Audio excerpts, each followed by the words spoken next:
pinipili kong magiging dahilan para tumigil ako sa SPM Healthcare. Lalo ako magsigasig dahil kahit ako'y may fracture, nagche-check-check pa rin ako. Power. Diba? Ayan, no? Importante, buhay. Binuhay ako yung ni God. Kasi SPM yung ginagawa natin. Spiritual, physical, emotional, and mental. Power. Inom-inom ng barley para mag-rejuvenate yung... Actually, nung nag-check ako kanina ng barley, ito talaga hindi ko maigalaw-galaw. Hindi ito, manhid na to. Dahil, ito, manhid ngayon, nagaganyan-ganyan ko na. Nagagalaw-galaw ko na. Oh, yun, no? Uminom ako ng 2 sachet ng barley. Barley essential. Power. Nagagalaw ko na. With may antibiotic. Ito parang antibiotic na iinom ko.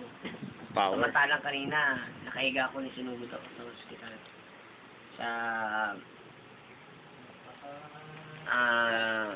Dito sa may labor hospital, Project 4. Sa Ateneo, ano? 20. Ateneo. Great power.